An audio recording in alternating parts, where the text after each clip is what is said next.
Tadeu?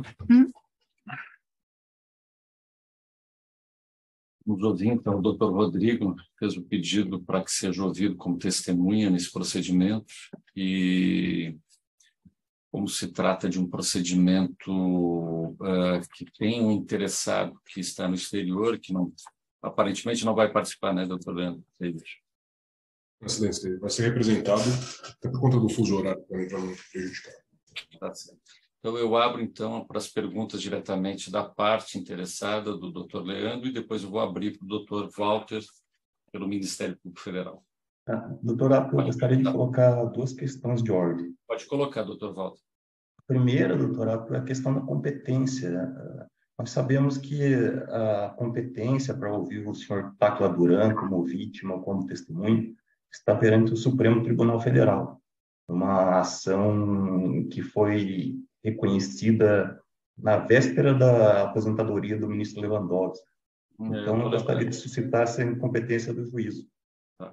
Mas viu, doutor Walter, e isso quero deixar bem claro para o doutor Leandro e também para o doutor Rodrigo, nós não vamos tratar das questões relacionadas naquele procedimento lá envolvendo os parlamentares que detêm prerrogativa de foro. Isso é importante, doutor Leandro. Não podemos invadir uma jurisdição do Supremo nesse caso, como bem ponderou o doutor Walter. Exato. Então, essa questão não vamos tocar, viu, doutor Walter? Ok, perfeito. E a segunda é justamente o escopo da oitiva. Quais são os fatos que nós iremos nos debater, nos debruçar? Porque há um pedido do advogado, pedido assim, que para mim é inovador, e ouvir o Dr. Táquila como testemunha protegida para fins de utilização de prova no Equador. Eu não sei quais são os fatos do Equador, o processo que corre lá, não tramita aqui no Brasil. Doutor Leandro, poderia só nos detalhar, está em deferência e de fato, o doutor Walter precisa saber em que terreno está pisando essas questões. O senhor poderia só nos dar um pano de fundo? Ora, excelência. Doutor Walter, aqui eu explico para o senhor o seguinte. Esse pedido foi feito com base no provimento 188 de 2018 da OAB, tá? E principalmente a atenção ao direito de ampla defesa. O caso específico do senhor Jorge Glass é o quê? Ele está sendo processado no Equador, entretanto, todas as provas que originaram o processo dele lá foram produzidas em território brasileiro. E é exatamente sobre este ponto que eu quero tentar esclarecer alguns fatos que pudessem estar vinculados especificamente com o caso do senhor Jorge Glass lá no Equador. Por quê? Porque a base do processo dele no Equador é advinda da leniência da Odebrecht e advinda de uma delação específica de um ex-executivo da Odebrecht.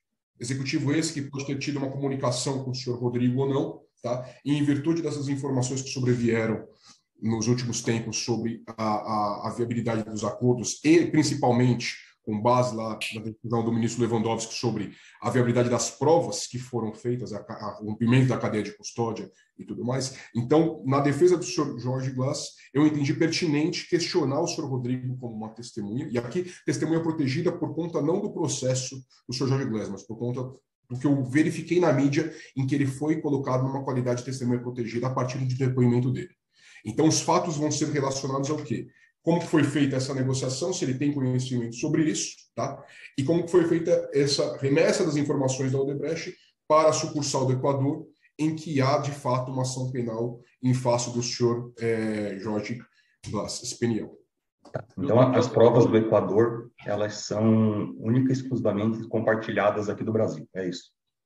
Tiradas aqui do Brasil, e aí, com máximo respeito, foram produzidas perante essa 13ª vara. Tá? Na época, salvo engano, o procurador Orlando Martelo certificou, a pedido da Odebrecht, a existência da leniência, a existência de um acordo de delação premiada do senhor José Conceição, para pegar essa certidão, que foi uma questão inusitada, inclusive, para mim como advogado, e apresentar, né, no Equador junto com um pendrive com as informações que foram apresentadas lá.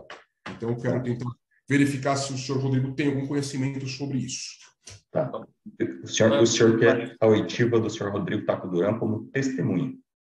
Como testemunha. Tá, representa, doutor, o seu Jorge Glass, é isso? Isso, representa o senhor Jorge Glass. Tá. Infelizmente, tem que fazer essa representação aqui porque os processos dele estão todos lá. Então, o único meio cabível para a gente poder ampliar a defesa dele, tendo em vista essa inovação na produção de provas com publicação internacional, é por meio dessa vara e desse procedimento. E como testemunha, será tomado o compromisso legal do senhor Rodrigo Tacla Duran? Vai ser tomado compromisso legal, salvo se houver alguma impugnação ao compromisso, que aí nós vamos registrar, alguma contradita. De minha parte, não, senhor. Tá bom. Da sua parte também não, doutora? Tá. Perfeito. Então, eu abro desde logo, em observância do contraditório, ao doutor Leandro, e depois passamos ao doutor Walter. Obrigado. Obrigado, excelência. Senhor Rodrigo, uma boa tarde. Eu somente agradeço aqui a presença do senhor para esclarecer esses fatos. Eu vou fazer questões bem objetivas, para ver se o senhor pode auxiliar. Só uma questão de ordem, doutor. Excelência, eu fui testemunha já no Panamá, no México, no Equador, na Suíça. Para te falar, nem me lembro aqui, Andorra, enfim, em vários países. E em alguns deles, quase que dando a volta ao mundo, eu passei a ser perseguido, processado.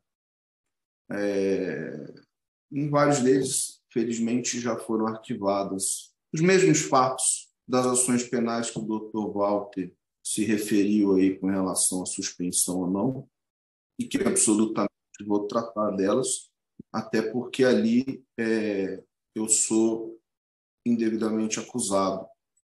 A minha única preocupação com relação aqui é a questão do princípio de especialidade, em relação à utilização do que for trazido aqui ao conhecimento do juízo pelo Ministério Público Brasileiro em relação, claro, ao próprio Brasil, mas principalmente em relação aos demais países. Uma vez que o Dr. Walter, infelizmente, ele insiste em manter contato fora do conduto legal. Doutor, isso não existe, doutor Tacla Duran. Deu uma falha no áudio. Não comece com verdades. Isso não existe.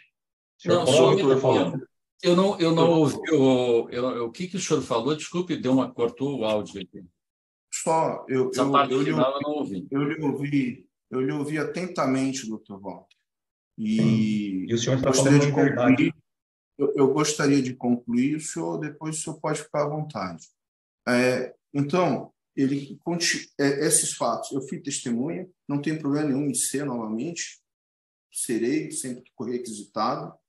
Todavia, o que eu estava colocando a Vossa Excelência é que várias vezes o Ministério Público vem mantendo contato com autoridades no exterior e utilizando certas informações fora do DRCI, e o que eu não quero é que o meu depoimento que seja prestado aqui seja compartido com outras jurisdições, e tampouco que possa ser viabilizado para ser utilizado contra a minha pessoa no Brasil. Então, era só isso que eu gostaria de colocar a Vossa Excelência, porque, de fato, a atuação que vem ocorrendo, não só do Dr. Walter, mas de antes, infelizmente é dessa forma que acontece. Então, ele está preocupado com relação à suspensão das ações penais no Supremo Tribunal, entretanto, ele não está preocupado porque ele compartilhou essas ações penais com a Espanha, ele não quer cancelar a cooperação. Ou seja, ele continua me processando fora do Brasil e quer que eu não respeite. Doutor Tacla, o senhor prefere ser ouvido como informante ou como testemunha, só para eu compreender? Pode ser testemunha. Sabe que tudo que puder lhe trazer prejuízo pessoal, o senhor não é obrigado, né? Exato. Não, eu só quero que fique restrito aos autos e à jurisdição brasileira o meu depoimento. Não está restrito aos autos. Claro, ao Equador, porém com a devida observância do princípio de especialidade e a imunidade à testemunha protegida. Sim. Só isso. No caso do compartilhamento. O depoimento está reservado para uma finalidade específica. Isso. Tá bem. Tá perfeito. Qualquer questão vai ser solvida mais Não, tarde. Então, só vamos... Não, tá bom. O senhor prefere como informante ou testemunha? Não, vamos como testemunho. O que eu vou dizer aqui, é toda a verdade, excelência. Não há somente a verdade. como testemunho. Exato. Então, doutor Rodrigo, o senhor tem o compromisso de nos dizer somente a verdade. Passo a palavra ao doutor Leandro. Obrigado, excelência. Doutor Rodrigo, qual era a função do senhor na Odebrecht? Advogado. E o senhor chegou a trabalhar pela Odebrecht no Equador? No Equador, não. Na época da deflagração da Operação Lava Jato, o senhor ainda trabalhava na Odebrecht? Sim, inclusive atuei defensivamente, razão pela qual eu, inclusive, algumas perguntas que o doutor vier fazer, eu talvez não possa responder por se afeta ao sigilo profissional. Perfeito. Na época da deflagração dessa Operação Lava Jato, qual foi o reflexo internamente na empresa? Você sabe dizer? Bom, em um determinado momento, muitos executivos e até mesmo uma série de advogados internos, todos estavam empenhados em defender a empresa.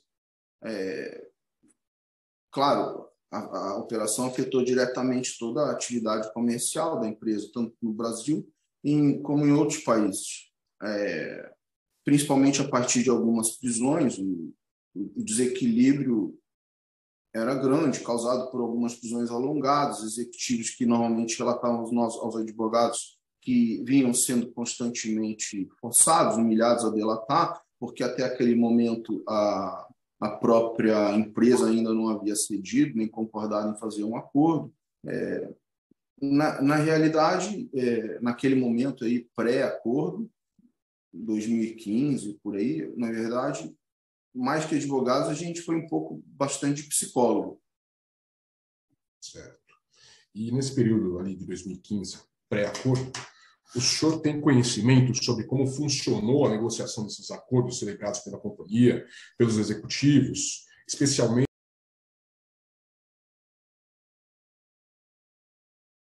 do senhor José Conceição Santos Filhos, aqui no Brasil e lá no Equador? Eu questiono isso no tocante às condições apresentadas, o modo de celebração que foi feito, existência ou não da espontaneidade, da voluntariedade da celebração desse acordo.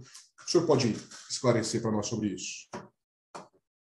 Bom, com relação às tratativas do acordo da companhia, vamos dizer assim, no período prévio à assinatura do acordo, que eu ainda me encontrava na empresa. O que eu posso dizer é que muitos, como eu disse, muitos executivos já vinham sofrendo represália, essa coisa dos que estavam presos, e alguns com medo de ser presos, e era uma situação bem complicada. Eu mesmo fui intimidado por procuradores quando eu fui tentar abrir um diálogo para a possibilidade de realizar algum acordo individual de alguns executivos, porque naquele momento havia um certo conflito interno, a empresa não queria fazer, alguns já com medo, etc. Muitos deles sem crime, alguns não tinham que delatar, na verdade. E eram forçados para não ser presos, etc. Entretanto, o que eu posso dizer assim, é o caso, por exemplo, do seu próprio Conceição, aí, que o doutor perguntou. Ele era um executivo da empresa no Equador, e que, ante a ausência de elementos suficientes para celebrar um acordo, ele passou a montar, a forjar prova para poder oferecer elementos aos procuradores para que se justificasse um acordo. E no Brasil, não no Equador, porque a ideia era, naquele momento, eles ainda eram executivos expatriados, então havia um receio maior ainda, naquele momento, deles serem presos no exterior em virtude das notícias e das informações que já corriam no Brasil da celebração do acordo, enfim, em trâmite do acordo. Então, eles tinham muito medo, e com razão. Passaram a preparar essas coisas, muitas vezes unilateralmente, até muitas vezes sem conhecimento da empresa, o que depois isso acabou sendo, na verdade, eu vi agora, em vários processos, agora não, ao longo dos anos, na verdade, isso acabou sendo reaproveitado em diversos casos pela força-tarefa para celebrar o acordo. Depois, havia esse conflito interno, alguns tinham muito medo, receio de fazer o acordo, perder emprego, enfim, e a empresa precisava resolver e acabou fazendo acordo. Muitos dos delatores foram indenizados. A mim mesmo foi oferecido um valor para que eu entrasse como aderente e na realidade, a força-tarefa não queria que eu entrasse, porque já havia, por conta do que havia ocorrido antes, e eu fiquei, e também, quando eles vieram, quando a Odebrecht me ofereceu, eu também não aceitei. Então, em Curitiba, tem Doutor, que está delatar. cortando, se o senhor puder repetir, por favor. Desculpa, qual? Desculpa, a última frase, ela cortou, se o senhor puder repetir. Não vai ficar gravado no áudio. Eu disse que essa era a regra do jogo naquele momento em Curitiba. Tem que delatar quem e o que era exigido, senão quem estava preso não tinha liberdade e quem não estava preso era intimidado, coagido intensamente para fazer o acordo. Foi nesse cenário que eu, quando me procuraram para aderente, nem aceitei, tampouco poderia aceitar, por conta do que já havia ocorrido antes, que eu havia procurado o advogado correspondente do meu escritório, que era o Carlos Coloto, já é de conhecimento público, do próprio juízo, e que passou a solicitar dinheiro para poder fazer um acordo com esses procuradores de Curitiba, na época, para eu não ser mais perseguido. E ocorre que, diante de tantas retaliações sofridas, que eu sofri por não ceder a essa extorsão que eu já comentei, eu tentei mais uma vez me aproximar com os procuradores de Curitiba, e em junho de 2016 eu procurei o Dr. Marlos Arnes de Oliveira, por indicação do Wu Yusheng, o chinês. Ele também morava próximo na época de mim, e, enfim, estava vivendo uma situação bem mais tranquila que a minha, embora ele apareça na narrativa das denúncias, inclusive das minhas, e de uma série de pessoas. Ele deve aparecer em quase todas, mas ele nunca foi processado em Curitiba, doutor Apio. O senhor Wu Yusheng, ele nunca foi processado em Curitiba. Ele é chinês? O que ele é de nacionalidade? Ele é chinês com nacionalidade, brasileiro por naturalização. E, enfim, ele dá o suporte para todas as denúncias, do Departamento de Operações Estruturadas, porém ele nunca foi processado em Curitiba. E ele, enfim, falou para mim: olha, eu recomendo o Marlos, e me relatou a alta taxa de sucesso da celebração de acordos com a Força Tarefa de Lava Jato em Curitiba. E eu me lembro bem que, por conta que ele usou inclusive essa expressão, porque o Dr. Marlos fazia parte da panela dos advogados amigos dos procuradores, e como no caso do Dr. Antônio Augusto Figueiredo Bastos, e que o Dr. Augusto liderava um esquema de taxa de proteção que era cobrado, e era cobrado do doleiro conhecido Dario Messi, do Cabala, Vinícius Claret e outros doleiros, desde o caso Banestado. Doutor, eu está com receio que a gente eventualmente ingresse dentro daquelas questões relacionadas à jurisdição do Supremo, só. Fico um pouco de receio. Não. Tá bom. São inclusive momentos diferentes. Aquele caso foi antes, com o Carlos Coloto. Isso aqui foi um segundo momento, como eu disse, foi o Marlos Arnes. Tá certo. Enfim.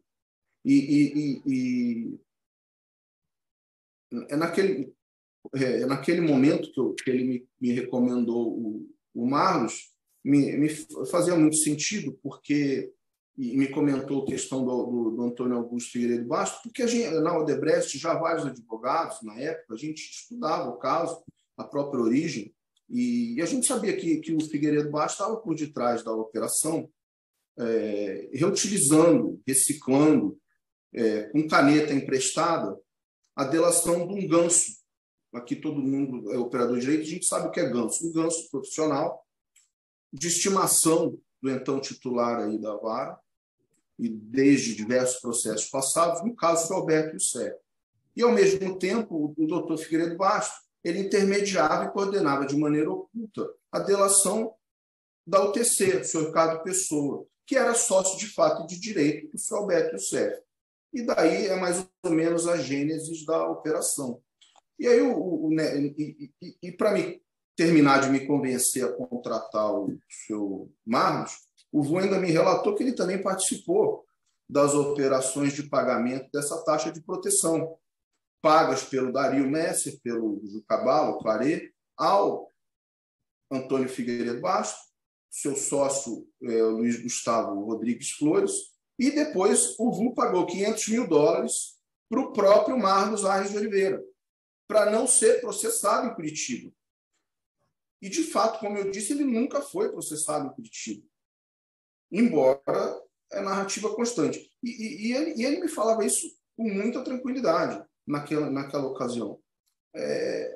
Enfim, ele pagou esses $500 mil, pagou parte por dentro, parte por fora, pelo Banco Paulista, pelo seu Marlos, e, enfim, ele comentou que era parte do esquema de proteção, que já vinha desde o Figueiredo, com o Figueiredo Bastos, com o seu sócio, o Luiz Gustavo, e que essa proteção aos doleiros do Dario Messer, Vinícius, ele próprio VU, vinha desde o Banestado, que era por conta da atuação do então procurador Carlos Fernando Santos Lima e o pai dele, e o pai dele. E essa proteção ela era praticada mediante a cobrança de uma taxa para que o Dr. Carlos Fernando não se comprometesse a não persecução penal desses doleiros que participavam da mesada, entre eles o VU. E ele passou a ajudar a pagar esse valor todo mês por muito tempo, e ele de fato só ficou um pouco depois disso. Ele me comentou que ele ficou um pouco, se sentiu traído, porque ele acabou sendo denunciado no Rio de Janeiro. Inclusive, uma denúncia na Câmara de Desliga, uma denúncia que, inclusive, ela tem aí uma análise esquisita, estranha, mais de proteção do que de acusação. Enfim, não pretendo entrar no mérito.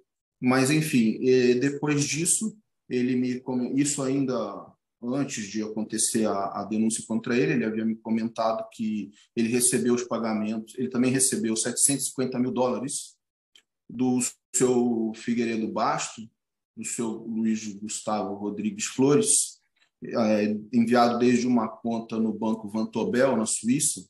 Eu tenho o número da conta, depois, se o juízo entendeu, eu posso dizer o número aqui também.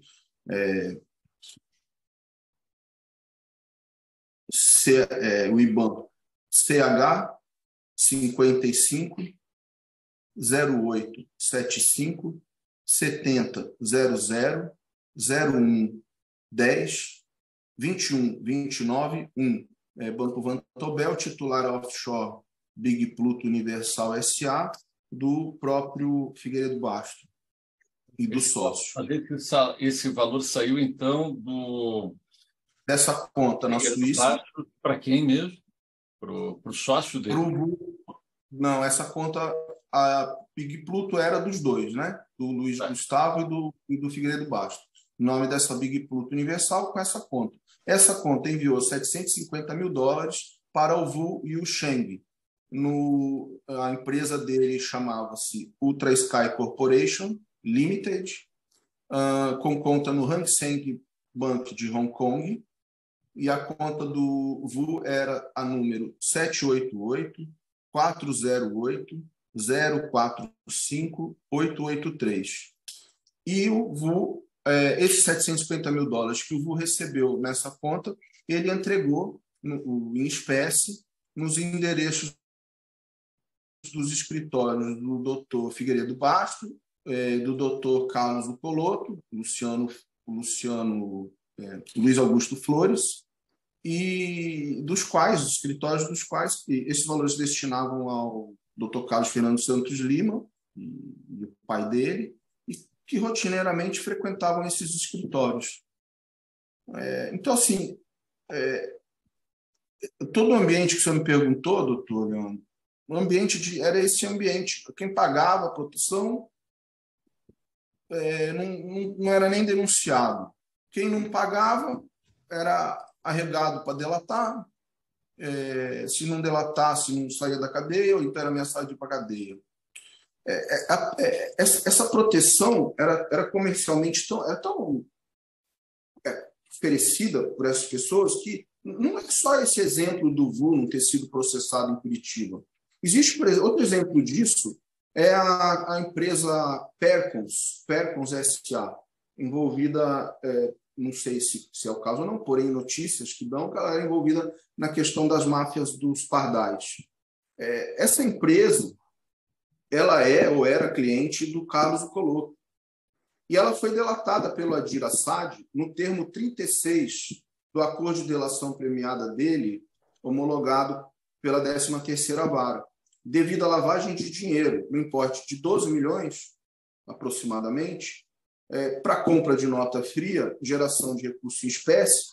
Entretanto, ela também nunca foi denunciada por procuradores da Força Tarefa, enquanto Força Tarefa Lava Jato, que eram relacionados com o caso do Ucoloto. Então, esse ambiente, doutor Leandro, que foi feito o acordo que o senhor me perguntou.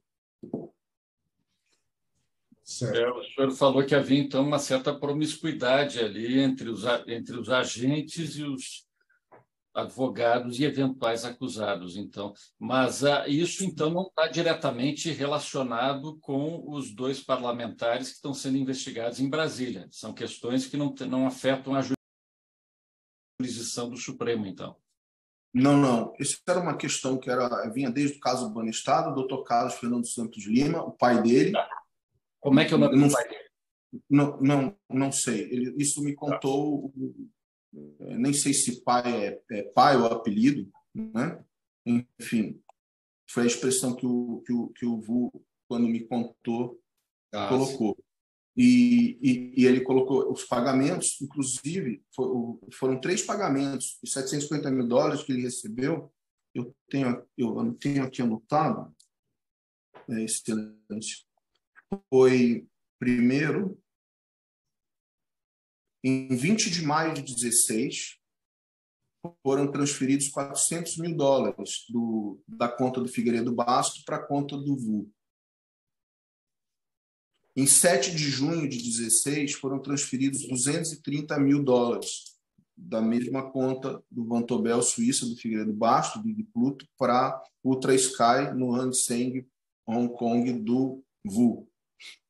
E $120 mil em 17 de junho de 2016, também da mesma conta para a mesma conta. Esse dinheiro todo ele pegou e entregou em espécie nos escritórios do Figueiredo Basto, do sócio Luiz e do Carlos Ucoloto. Segundo ele, para o Dr. Carlos Fernando Santos Lima, taxa de proteção. E esse chinês, esse sino brasileiro, esse senhor Vu, ele mora aqui no Brasil ou mora fora do Brasil? O senhor sabe, doutor Rodrigo? Na ocasião, ele morava nos Estados Unidos, em 2016. Então, perfeito. Doutor Leandro, pode prosseguir. Obrigado, excelência. Senhor Rodrigo, o senhor, no meio da fala, o senhor disse que foram forjadas provas unilaterais pelos colaboradores. O senhor sabe se o colaborador José Conceição Santos Filho participou disso? Se ele foi procurado por esse advogado Maros, por essa equipe ali de agentes públicos e advogados para poder contornar o acordo dele? O senhor tem essa informação? O senhor acredita que sim, dessa realidade dentro da Odebrecht? Não, a realidade que tinha ali, ele não é diferente dos outros na ocasião, isso era um sentimento todo da empresa, e ali todos se comunicavam. Eles tinham receio de ser presos, porque já haviam outros presos, o próprio Marcelo de... Cortando a ligação. Essa era a situação. Então, eles começaram havia um conflito, porque alguns queriam fazer o acordo, inclusive, como eu disse, sem ter o que delatar. Era o receio. Era um medo de ser preso, e eles queriam delatar qualquer coisa e criar elementos para que fosse aceito. Então, inclusive, o alto número de delatores, se as pessoas se aterem a comparar os documentos que constam de inquéritos, por exemplo, extratos bancários do banco que foi comprado por executivos aí que delataram, existem extratos bancários num inquérito que, se o doutor cruzar com outro inquérito, o senhor vai ver que o movimento que consta de uma suposta conta Odebrecht num inquérito, com a mesma data, não consta em outro extrato.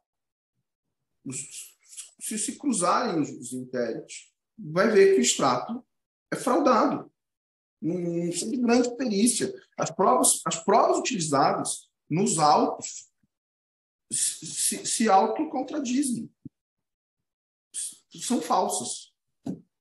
Tem casos, inclusive, já foram arquivados, e outros não, inclusive, não, talvez não lembro, mas também não acompanhando o caso, que eu estou me recordando, nitidamente do prefeito Eduardo Paes, do deputado federal, então, do Pedro Paulo, havia um extrato que se conflitava diretamente com a denúncia se não me engano, com a denúncia contra o ex-presidente Michel Temer. Então, eram situações que ocorreram por conta desses desesperos. Inclusive, eram documentos, esses extratos, não eram de acesso, por exemplo, da pessoa do seu José Conceição, perdão, nem de outros. De repente aparece aí distribuído como dividido, né? Cada um pega aí 3 folhinhas para fazer um acordo, para não ficar estranho. Exatamente, esse é um ponto que eu ia questionar. Se você tem conhecimento como foi gerado esses documentos, essas planilhas, cópias do sistema, se a empresa fornecia para os delatores que forneciam para a empresa, o senhor sabe dizer alguma coisa sobre isso? A empresa não tinha acesso ao sistema. Quem tinha acesso ao sistema eram determinados executivos. Por conta disso, só esses executivos podiam ter acesso a esses documentos. Então, como é que 70, que eram aí, nós estamos falando aí de no máximo 3, 4 pessoas, como é que 77 tinha extrato da conta da empresa offshore na mão?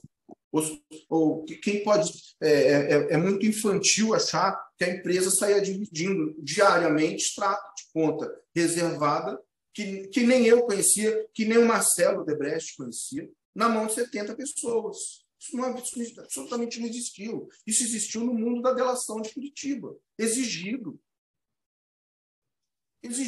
Porque se a pessoa não levasse isso em mãos, não era aceito como aderente. Certo. Tem um fato curioso no caso do Sr. Jorge Glass, é que a sucursal da Odebrecht, lá no Equador, no momento que ela assina a colaboração naquele país, ela condiciona que todas as provas que seriam apresentadas lá no Equador seriam exclusivamente oriundas das informações negociadas e prestadas no Brasil. Ou seja, teve uma centralização ali, como se fosse um núcleo de provas brasileiro, feito aqui pelo Brasil, Ministério Público aqui de Curitiba, como se fosse um núcleo de distribuição de informações para outros países. Tá? E aí vem a minha pergunta sobre isso. O senhor sabe por que da preocupação de uma sucursal da Odebrecht, nesse caso específico lá do Equador, vincular toda a produção de provas dos supostos ilícitos que aconteceram lá, especificamente no conteúdo produzido no Brasil? O senhor sabe por que isso aconteceria? Isso não aconteceu apenas no Equador. Isso foi uma estratégia da empresa para proteger os expatriados. Inclusive, a própria cláusula de reserva de 6 meses, que consta do acordo de leniência foi para isso, para dar tempo das pessoas não serem presas, poderem sair, retornar ao Brasil, inclusive preparar, como prepararam aí, pendrive e coisas assim por diante. E, como eu disse, isso foi gerado unilateralmente. Tá certo? A companhia não tinha acesso ao sistema. Isso foi solicitado para determinadas pessoas que eu vou reservar o direito de sigilo profissional, não vou declinar o nome. Porém, a companhia, o senhor Marcelo Odebrecht, Emílio Odebrecht, a diretoria, os acionistas, os 70 e poucos delatores não tinham acesso nem para abrir o sistema para poder forjar. Então, isso teve que ser viabilizado. Porém, o sistema já havia sido manipulado. O senhor sabe por quem manipulado, doutor Rodrigo? Sim, por um técnico que vou lembrar o nome aqui. Ele é irmão de um delator que acabou não sendo denunciado, que é ele é irmão do Luiz Eduardo da Rocha Soares. O nome dele é Paulo. Eu não me lembro. Paulo da Rocha Soares, eu não me lembro se ele tem um nome composto. Claro. Inclusive, excelência, na própria perícia da Polícia Federal, que o então titular da vara tentou correr para produzir aí, na época que eu questionei no Congresso essa questão, a própria perícia tem o e-mail, tem o IP que entrou no sistema. Porém, e a própria perícia que eu fiz aqui para minha defesa e tudo, que acabei não ser necessário, mas ela demonstra-se que foi adulterado antes, durante e depois do bloqueio dos sistemas. E a realidade é que, quando chega para fazer o acordo, quando abre-se isso daí, não tinham coisas que teriam que ser adaptadas, que foram adaptadas. A cadeia de custódia não foi preservada de forma alguma. Mas por que tudo isso? Qual é que era o alvo dessa questão toda? Só para eu compreender por que essa movimentação toda. Antes ou depois, para poder atender a solicitação do Ministério Público, que exigia determinados elementos que se existiam, haviam sido adulterados. Então, foram forjados. Tá bom. Doutor Leandro, o senhor está com a palavra. Mais alguma pergunta? É porque é um universo muito amplo de informações. O doutor Rodrigo talvez seja a pessoa que melhor conhece, o que mais bem conhece todo esse contexto probatório. Enfim, eu alimento a expectativa e a esperança de um dia poder ouvi-lo presencialmente aqui na vara. Eu acho que o Brasil inteiro merece isso, os cidadãos brasileiros, as pessoas que querem apurar a verdade, sem nenhum tipo de barreira ou nenhum tipo de acobertamento, né? Nós todos queremos um dia ouvi-lo presencialmente. Mas eu sei que o universo é muito amplo, eu gostaria de ficar um pouco adstrito hoje às perguntas do doutor Leandro mesmo, né? Porque o foco e o escopo é esse. Eu pessoalmente, até não sabia exatamente do escopo e estou acompanhando também o desenrolar aí do depoimento. Doutor Leandro, com a palavra. Excelência, a princípio, sem mais perguntas, por conta desse complexo cenário que foi exposto pelo doutor Rodrigo, vou fazer uma análise com mais calma e, posteriormente, se for o caso, eu peço uma requisição para complementar algum tipo de informação, mas, a princípio, informações vinculadas ali ao senhor José Conceição e ao método de leniência da Odebrecht, como foi feito, como foram geradas essas provas, me parece que ficou um pouco claro aqui sobre algumas irregularidades. Mas, a princípio, sem mais perguntas, excelência, agradeço. É um cenário bastante amplo. Doutor Walter, por favor. Obrigado. Doutor Rodrigo, o senhor falou aqui sobre uma existência de um balcão de negócio de delações. Que prova que o senhor tem para fazer esse tipo de alegação? Balcão de delação. Como é que é a pergunta, doutor? O senhor comentou sobre um suposto balcão de negócios de delações e colaborações premiadas. O que o senhor tem efetivamente para comprovar esse tipo de alegação que o senhor fez? Esses pagamentos. O senhor sabe que o Figueiredo Bastos já reconheceu isso. Não sei. Então, o senhor procure no banco de dados do MP, porque o senhor Figueiredo Bastos já reconheceu que recebeu o dinheiro. Porém, a narrativa do Ministério Público parou na hora de onde está entregue o dinheiro. O senhor sabe disso? Não, o senhor está falando.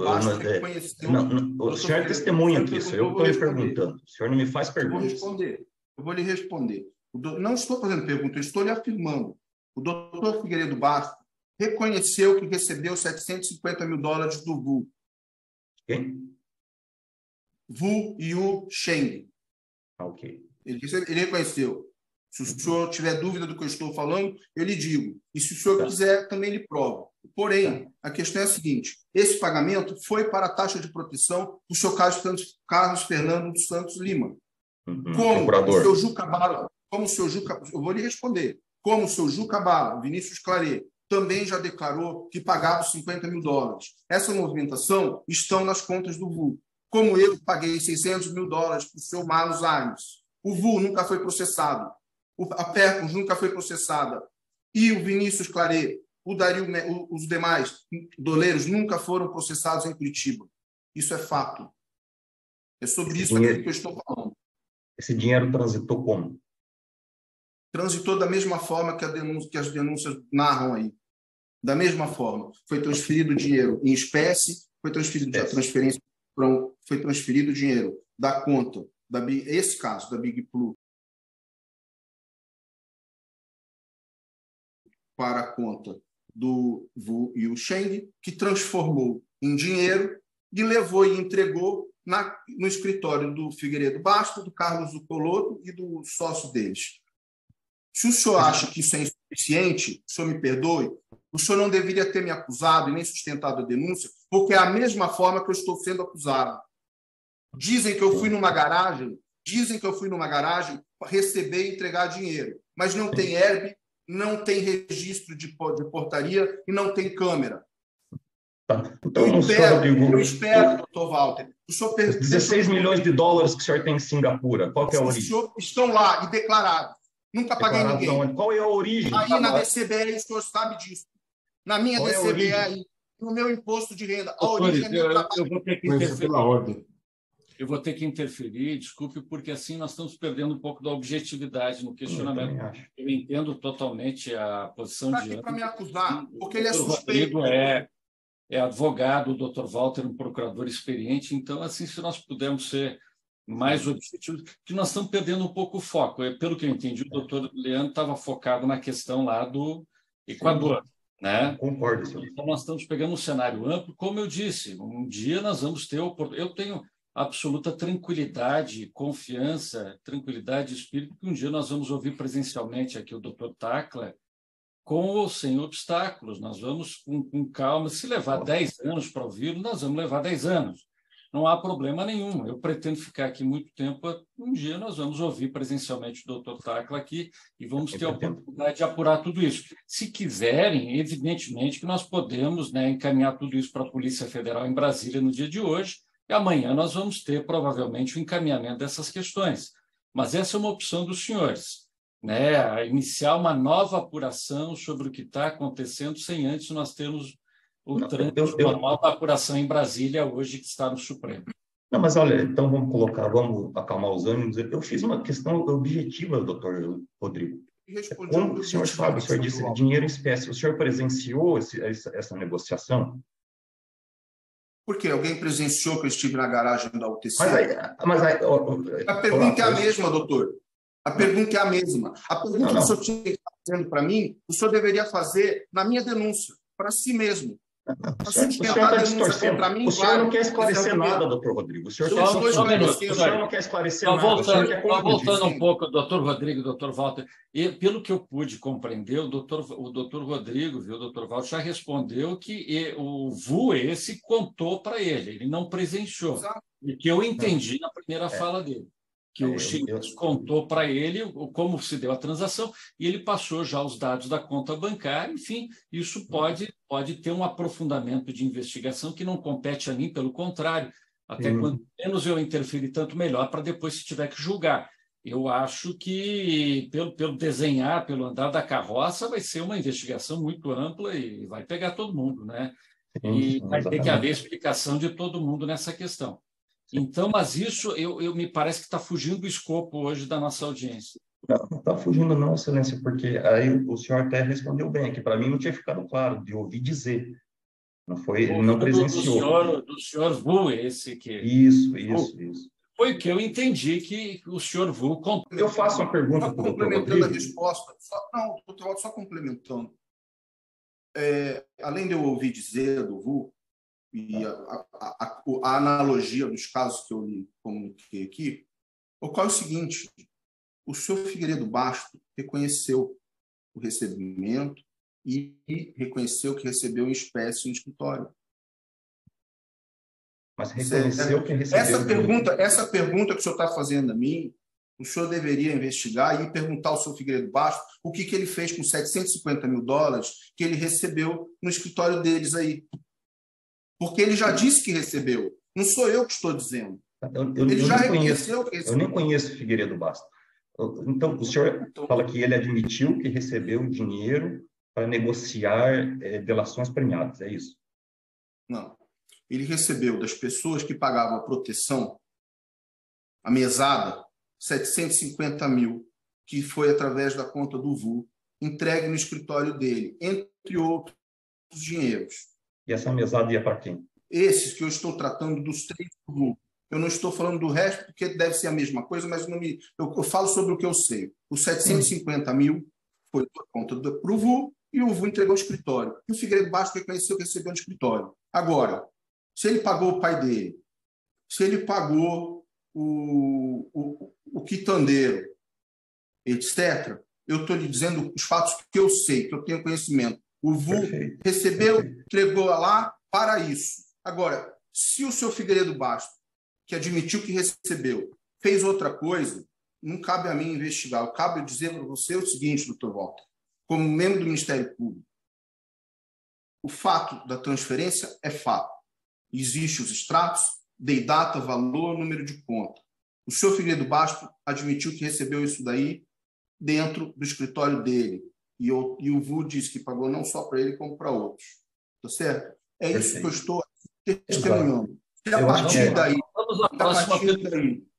se a partir daí o senhor quer fazer outras ilações, não tem problema. Eu só estou dizendo que não sou eu que estou dizendo isso, pois isso é fato provado. Doutor Rodrigo, vamos passar para a próxima pergunta. O senhor comentou da manipulação das provas decorrentes da Odebrecht, da delação premiada, da Odebrecht e da leniense. Essa manipulação o senhor atribuiu ao senhor Paulo Roberto, isso? Sim. Ele era, o senhor disse, irmão de um dos delatores da Odebrecht. Isso. O senhor sabe em que momento isso se deu, como se deu? Sei. Por gentileza, nos conta. Não, porque está sob sigilo profissional. Eu era advogado em... Não é obrigado a depor sobre nada que venha a incriminar o senhor futuramente. Sim, não é nem por incriminar ou não, porque não sigilo profissional. É por uma questão de sigilo profissional que é necessário, pelo menos nesse momento, preservar. Sim, claro, o senhor foi o advogado da Odebrecht de que data a que data? Até 2016. O seu escritório prestava serviços para a Odebrecht? Sim, eu trabalhei para a Odebrecht. E que tipo de serviços prestava? Aliás, se não tivesse prestado, eu não teria respondido a um processo na ordem justamente por questão de dúvida sobre o sigilo profissional. Eu não compreendi, senhor Rodrigo, falhou um pouco. Eu respondi a um processo na ordem por suposta quebra de segredo profissional. Por isso, meu cuidado aqui. Tá, sim, se eu não fosse advogado, e se eu de fato não fosse advogado, não teria sigilo a preservar e nem a ordem teria me questionado. Mas eu estou perguntando agora, assim, a questão que não tem sigilo. O seu tipo de prestação de serviço para o Odebrecht era consultivo, era contencioso, era como? Consultivo. Consultivo. O senhor prestava unicamente serviços ao Odebrecht ou tinha outros clientes? Também tinha outros clientes. O senhor conhece meus clientes? Sim, também a UTC, também e a Mendes Júnior, correto? Sim, o que fala que eu vou na garagem. Não estou falando isso. Não estou falando isso. Não, eu estou lhe comentando. Detalhe, doutor. Depois o senhor Robertson Postobon, seu amigo, chamar o Ricardo Pessoa, ameaçar ele de prisão, ele faz um termo aditivo 2 anos depois da delação, sem a presença de nenhum membro do Ministério Público, nenhuma autoridade policial, ele faz um termo no escritório dele, sem a presença de nenhuma autoridade, faz com o advogado dele, que hoje é o Figueiredo Basto. O senhor prestou serviços para qual área da Odebrecht, exatamente? Óleo e gás para vários. Várias áreas. Atendi o Panamá, dependia da época, do momento. Por 2 anos ou pouco, trabalhei no Panamá.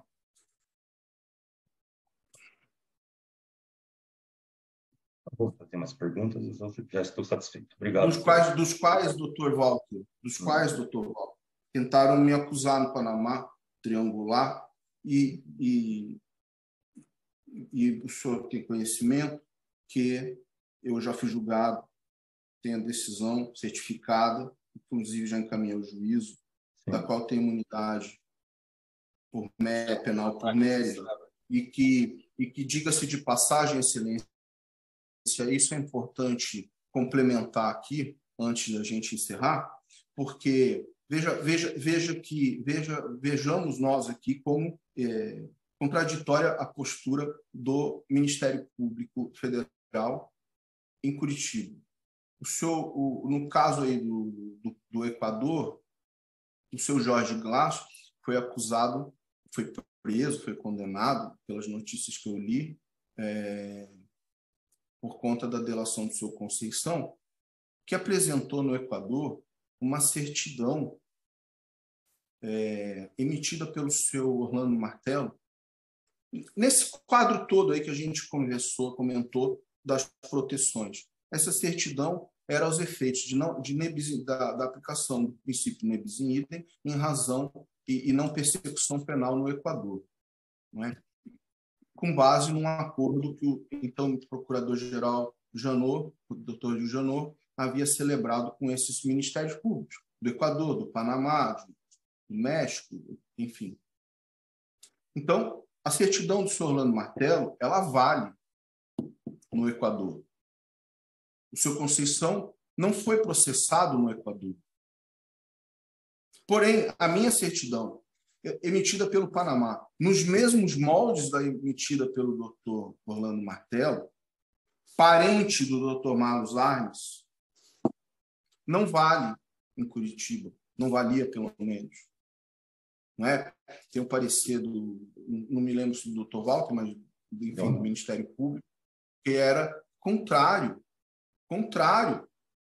à validade da certificação de uma decisão de um país soberano com base num acordo com a Procuradoria-Geral, porque era minha, não vale no Brasil. Mas a do protegido vale. E tem que valer no Equador, porque senão ele não vai depor lá. Doutor Rodrigo, eu acho que já as perguntas estão todas respondidas. O senhor tem aí um universo de informações muito amplo, né? Por isso que eu lhe disse, ontem mesmo eu estava assistindo um programa jornalístico à noite, o Roda Viva, e o próprio ministro Gilmar Mendes falava da importância da sua oitiva no futuro, né? E que é talvez a figura mais proeminente hoje do país na área jurídica. Então, assim, um dia nós vamos ter oportunidade, nós brasileiros, e eu como juiz, de ouvi-lo pessoalmente, independente das forças ocultas que estão operando. Vamos com calma, com firmeza, e o doutor Walter, eu sei, é uma pessoa acima de qualquer dúvida, dedicada, e vai ter também o maior interesse em, no futuro, ouvir também o senhor aqui. Nós vamos estar, se Deus quiser, juntos aqui para tentar tirar limpo toda essa questão. Não há ação minha nenhuma contra o senhor Rodrigo Tacla retornar ao Brasil. Pelo contrário, eu espero que o senhor retorne. Não, eu sei. Só complementando, são mais questões. O IP, um dos IPs que acessou e fraudou, eu vou passar para, vou incluir aqui para a gente encerrar, é o IP, é o 201.26.148.29. É um IP brasileiro. Esse é o que é da pessoa que adulterou os dados do Odebrecht, é isso? Exato. É um dos IPs que acessava o sistema. Tá bom. Doutor Leandro, mais alguma dúvida ou questionamento, ou podemos encerrar? Perguntas, excelência. Então, tá. Doutor Rodrigo, continuamos, então, no aguardo da sua vinda ao Brasil. Estamos expedindo de novo essa semana novas cartas rogatórias. O senhor, em algum momento, se Deus quiser, vamos ouvi-lo pessoalmente, porque compreendo que a sua presença física aqui vai auxiliar muito a esclarecer todos esses fatos que hoje ainda se encontram aí numa névoa aí de questionamentos, e o Supremo mesmo está investigando essa questão junto com o Procurador-Geral da República. Tá bom? Muito obrigado. Obrigado pela sua colaboração, pela presença. Obrigado, doutor Walter. Obrigado, doutor Leandro. Boa tarde a todos. Obrigado. Até a próxima. Obrigado. Obrigado. Então, a presente audiência.